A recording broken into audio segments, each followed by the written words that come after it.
Livro de Gênesis, capítulos 33 e 34. A reconciliação de Jacó e Esaú. Jacó levantou os olhos e viu Esaú aproximando-se com seus 400 homens. Assim, dividiu os filhos entre Lia, Raquel e 2 servas. Colocou as servas e os filhos delas à frente, Lia e seus filhos em seguida, e Raquel e José por último. Jacó passou à frente e, ao aproximar-se do seu irmão, curvou-se até o chão 7 vezes. Esaú correu ao encontro de Jacó e o abraçou. Pôs os braços em volta do pescoço do irmão e o beijou. E os dois choraram. Então Esaú viu as mulheres e as crianças e perguntou: "Quem são essas pessoas que estão com você?" Jacó respondeu: "São os filhos que Deus, em sua bondade, concedeu a seu servo." As servas e seus filhos se aproximaram e se curvaram diante de Esaú. Em seguida, Lia e seus filhos vieram e se curvaram diante dele. Por fim, José e Raquel se aproximaram e curvaram-se diante dele. "E o que eram todos aqueles rebanhos que encontrei no caminho?" perguntou Esaú. Jacó respondeu: "São presentes, meu senhor, para garantir sua amizade." "Meu irmão, eu já tenho muitos bens", disse Esaú. "Guarde para você o que é seu." Mas Jacó insistiu: "Não. Se obtive seu favor, peço que aceite meu presente. E que alívio é ver o seu sorriso amigável. É como ver a face de Deus. Por favor, aceite o presente que eu lhe trouxe, pois Deus tem sido muito bondoso comigo. Tenho mais que suficiente." Diante da insistência de Jacó, Esaú acabou aceitando o presente. Então Esaú disse: "Vamos andando, eu o acompanharei." Jacó, porém, respondeu: "Como meu senhor pode ver, algumas das crianças são bem pequenas e os rebanhos também têm crias. Se os forçarmos demais, mesmo que por um dia, pode ser que os animais morram. Por favor, meu senhor, vá adiante do seu servo, seguiremos mais devagar em um ritmo que os rebanhos e as crianças possam acompanhar. Encontrarei com meu senhor em Seir." "Está bem", disse Esaú, "mas pelo menos permita-me deixar alguns dos meus homens para acompanhá-lo." Jacó respondeu: "Não é necessário. Para mim ter sido bem recebido por meu senhor já é o bastante." Esaú deu meia volta e regressou a Seir naquele mesmo dia. Jacó, por sua vez, viajou até Sucote, onde construiu uma casa para si e abrigos para os seus rebanhos. Por isso, aquele lugar é chamado de Sucote. Depois de percorrer todo o caminho, desde Padã-Arã, Jacó chegou em segurança à cidade de Siquém, na terra de Canaã, e acampou em seus arredores. Jacó comprou da família de Amor, pai de Siquém, o terreno onde estava acampado, por 100 peças de prata. Ali construiu um altar e o chamou de El-Elohe-Israel. Certa vez, Diná, filha de Jacó e Lia, saiu para visitar algumas moças que viviam na região. O príncipe daquela terra era Siquém, filho de Amor, o heveu. Quando ele viu Diná, a agarrou e a violentou, mas depois apaixonou-se por ela e tentou conquistar sua afeição com palavras carinhosas. Disse a seu pai Amor: "Consiga-me essa moça, pois quero me casar com ela." Jacó logo soube que Siquém tinha violentado Diná, sua filha, mas como seus filhos estavam no campo cuidando dos rebanhos, não disse nada até que eles voltassem. Amor, pai de Siquém, foi tratar da questão com Jacó. Nesse meio tempo, os filhos de Jacó voltaram do campo, assim que souberam o que havia acontecido. Ficaram abalados e furiosos porque sua irmã havia sido violentada. Siquém tinha cometido um ato vergonhoso contra a família de Jacó, algo que jamais se deve fazer. Amor fez um pedido a Jacó e seus filhos: "Meu filho Siquém se apaixonou por sua filha. Por favor, permitam que ele se case com ela. Aliás, podemos arranjar outros casamentos. Vocês entregam suas filhas para nossos filhos e nós entregamos nossas filhas para seus filhos. Vocês poderão viver em nosso meio, a terra está à sua disposição. Estabeleçam-se aqui e façam negócios conosco. Fiquem à vontade para comprar propriedades na região." Então o próprio Siquém falou ao pai e aos irmãos de Diná: "Por favor, sejam bondosos comigo e deixem que eu me case com ela", implorou. "Eu lhes darei o que me pedirem. Seja qual for o dote ou o presente que pedirem, eu o pagarei, por maior que seja. Só peço que me entreguem a moça para ser minha mulher." Os filhos de Jacó responderam com falsidade a Siquém e a seu pai, Hamor, uma vez que Siquém tinha violado Diná, a irmã deles. Disseram: não podemos permitir uma coisa dessas, pois você não é circuncidado. Seria uma vergonha para nossa irmã casar-se com um homem como você. Porém, nós temos uma solução. Se todos os homens do seu povo forem circuncidados como nós somos, entregaremos nossas filhas e nos casaremos com suas filhas. Viveremos entre vocês e nos tornaremos um só povo. Mas se não concordarem em ser circuncidados, tomaremos nossa irmã e iremos embora. Hamor e seu filho Siquém aceitaram a proposta. Sem demora, Siquém fez o que tinha pedido, pois desejava ardentemente a filha de Jacó. Siquém era o mais respeitado dos membros da sua família, e foi com seu pai Hamor apresentar a proposta aos líderes que estavam à porta da cidade. Esses homens são nossos amigos, disseram eles. Devemos convidá-los para viver entre nós e negociar livremente conosco. Há bastante espaço para eles nessa terra. Podemos nos casar com as filhas deles e eles com as nossas. Mas eles só aceitarão ficar aqui e tornar-se um só povo conosco se todos os homens foram circuncidados, como eles são. Se o fizermos, todos os seus rebanhos e bens passarão com o tempo a ser nossos.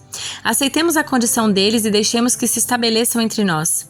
Todos os membros do conselho da cidade concordaram com Hamor e Siquém, e todos os homens da cidade foram circuncidados.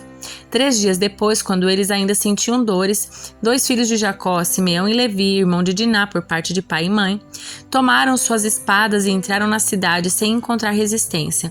Então massacraram todos os homens de lá e mataram Hamor e seu filho Siquém ao fio da espada. Depois tiraram Diná da casa de Siquém e voltaram para o acampamento. Enquanto isso, os outros filhos de Jacó chegaram à cidade. Vendo eles que todos os homens estavam mortos, saquearam a cidade, pois sua irmã tinha sido violentada ali. Levaram as ovelhas, os bois e os jumentos, tudo que conseguiram encontrar dentro da cidade e nos campos. Tomaram todas as riquezas, saquearam as casas e levaram as crianças e mulheres como prisioneiras. Depois de tudo isso, Jacó disse a Simeão e a Levi: vocês arruinaram a minha vida. Serei odiado por todos os povos dessa terra, pelos cananeus, pelos ferezeus. Somos tão poucos que eles se unirão e nos esmagarão. Eles me atacarão e toda a minha família será exterminada. Mas eles responderam: por acaso deveríamos permitir que a nossa irmã fosse tratada como prostituta? Livro dos Salmos, de número 9. Eu te louvarei, Senhor, de todo o meu coração. Anunciarei as maravilhas que fizeste. Por causa de ti me alegrarei e celebrarei. Cantarei louvores ao teu nome, ó Altíssimo. Meus inimigos recuaram, tropeçaram e morreram diante da tua presença, pois julgastes meu direito e minha causa. De teu trono julgaste com justiça. Repreendeste as nações e destruíste os perversos, apagaste o nome deles de uma vez por todas. O inimigo está acabado, arruinado para sempre. Arrasaste suas cidades e elas caíram em esquecimento. O Senhor, porém, reina para sempre. Do seu trono executa o julgamento. Julgará o mundo com justiça e governará as nações com imparcialidade. O Senhor é abrigo para os oprimidos, refúgio em tempos de aflição. Quem conhece teu nome confia em ti, pois tu, Senhor, não abandonas quem te busca. Cantem louvores ao Senhor, que reina em Sião. Anuncie ao mundo os seus feitos, pois aquele que vinga o sangue derramado não se esquece dos filhos, ele não ignora o seu clamor. Senhor, tem misericórdia de mim. Vê como meus inimigos me atormentam e livram-me das garras da morte. Salva-me para que eu te louve às portas de Jerusalém, para que eu me alegre por teu resgate. As nações caíram na cova que abriram. Seus pés ficaram presos no laço que esconderam. O Senhor é conhecido por sua justiça.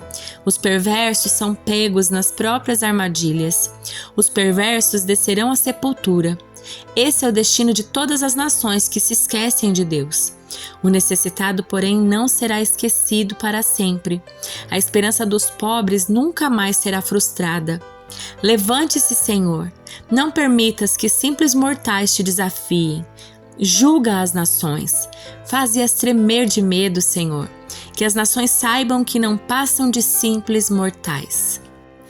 Evangelho de Mateus, capítulo 17. 6 dias depois, Jesus levou consigo Pedro e os 2 irmãos, Tiago e João, até um monte alto. Enquanto os três observavam, a aparência de Jesus foi transformada de tal modo que seu rosto brilhava como o sol e suas roupas se tornaram brancas como a luz. De repente, Moisés e Elias apareceram e começaram a falar com Jesus. Pedro exclamou: Senhor, é maravilhoso estarmos aqui. Se quiser, farei 3 tendas. Uma será sua, uma de Moisés e outra de Elias. Enquanto ele ainda falava, uma nuvem brilhante os cobriu e uma voz que vinha das nuvens disse: Esse é meu filho amado, que me dá grande alegria. Ouçam-no. Os discípulos ficaram aterrorizados e caíram com o rosto em terra. Então Jesus veio e os tocou. Levantem-se, disse ele, não tenham medo. E quando levantaram os olhos, viram apenas Jesus. Enquanto desciam do monte, Jesus lhes ordenou: Não contem a ninguém o que viram até que o Filho do Homem ressuscite dos mortos. Os discípulos lhe perguntaram: Por que os mestres da lei afirmam que é necessário que Elias volte antes que Cristo venha? Jesus respondeu: De fato, Elias vem e restaurará tudo. Eu, porém, lhes digo: Elias já veio, mas não o reconheceram e preferiram maltratá-lo. Da mesma forma, também farão o Filho do Homem sofrer. Então os discípulos entenderam que ele estava falando de João Batista. Ao pé do monte, uma grande multidão os esperava. Um homem veio, ajoelhou-se diante de Jesus e disse: Senhor, tenha misericórdia de meu filho. Ele tem convulsões e sofre terrivelmente. Muitas vezes cai no fogo, na água. Eu o trouxe a seus discípulos, mas eles não puderam curá-lo. Jesus disse: Geração incrédula e corrompida, até quando estarei com vocês? Até quando terei de suportá-los? Tragam um menino para cá. Então Jesus repreendeu o demônio e ele saiu do menino, que ficou curado a partir daquele momento. Mais tarde, os discípulos perguntaram a Jesus em particular: Por que não conseguimos expulsar aquele demônio? Porque a sua fé é muito pequena, respondeu Jesus. Eu lhes digo a verdade. Se tivessem fé, ainda que do tamanho de uma semente de mostarda, poderiam dizer a este monte: Mova-se daqui para lá, e ele se moveria. Nada seria impossível para vocês. Mas essa espécie não sai senão com oração e jejum. Quando voltaram a se reunir na Galileia, Jesus lhes disse: O Filho do Homem será traído e entregue em mãos humanas. Será morto, mas no 3º dia ressuscitará. E os discípulos se encheram de tristeza. Quando Jesus e seus discípulos chegaram a Cafarnaum, os cobradores de impostos do templo abordaram Pedro e lhe perguntaram: Seu mestre não paga o imposto do templo? Sim, paga, respondeu Pedro. Em seguida entrou em casa. Antes que ele tivesse oportunidade de falar, Jesus lhe perguntou: O que você acha, Simão? O que os reis costumam fazer? Cobram impostos do seu povo ou dos povos conquistados? Cobram dos povos conquistados, respondeu Pedro.